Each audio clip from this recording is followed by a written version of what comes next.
Hi, ഇന്ന് ചൂടോടെ നല്ല ബിരിയാണി കഴിക്കാൻ പോയി. പിന്നെ ഒന്നും നോക്കിയില്ല, അത് ഉണ്ടാക്കാൻ നോക്കി. മസാല ഒഴിച്ച് ചിക്കൻ ഒന്ന് പൊരിച്ചെടുക്കാം, ഒന്ന് ശാലോ ഫ്രൈ ചെയ്താൽ മതി.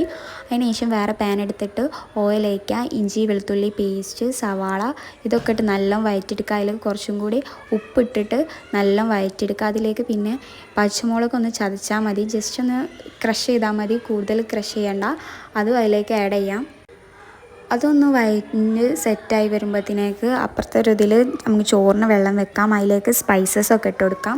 അത് തിളച്ച് വരുമ്പോഴത്തേക്ക് നമ്മളെ മസാല സെറ്റാവും. അതിലേക്ക് തക്കാളി ഇട്ടിട്ട് നല്ല മിക്സ് ചെയ്യാം. ഇതിലേക്ക് ഇനി ആവശ്യമുള്ള മസാലകൾ ആഡ് ചെയ്ത് കൊടുക്കുക. ബിരിയാണി കൂട്ട്, കുരുമുളക്, പെരിഞ്ചീരകം ഇതൊക്കെ ഇട്ട് നല്ല മിക്സ് ചെയ്യാം. മഞ്ഞൾപ്പൊടി. പിന്നെ ഇതിലേക്ക് ഒന്ന് മിക്സ് ആക്കിയതിന് ശേഷം തൈര് ആഡ് വയ്ക്കുക. പുളിയുള്ള തൈരാണ്, കുറച്ച് ഒഴിച്ചാൽ മതി. അതിനാവശ്യത്തിനുള്ള ഉപ്പില്ലെങ്കിൽ ആഡ് ചെയ്യാം.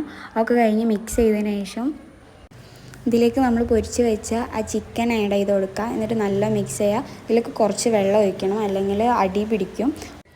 ഇതൊന്ന് മിക്സ് ചെയ്തതിന് ശേഷം ലാസ്റ്റ് ഇതിലേക്ക് കരിവേപ്പിൻ്റെലും മല്ലിയിലയും ഇട്ടാൽ നമ്മളെ മസാല സെറ്റായി. പിന്നെ റൈസ് വെന്തതിന് ശേഷം ഇതിലേക്ക് ആഡ് ചെയ്ത് കൊടുക്കാം.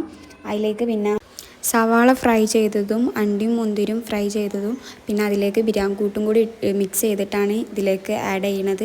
പിന്നെ ഒരു 15 മിനിറ്റ് ലോ ഫ്ലെയിമിൽ ഇട്ടാൽ മതി. അതോടെ ബിരിയാണി സെറ്റാവും. സിമ്പിളാണ്, ട്രൈ ചെയ്ത് നോക്കുക. ഇഷ്ടപ്പെട്ടിട്ടുണ്ടെങ്കിൽ സബ്സ്ക്രൈബ് ചെയ്യുക, ലൈക്ക് ചെയ്യുക, ഷെയർ ചെയ്യുക. ബൈ.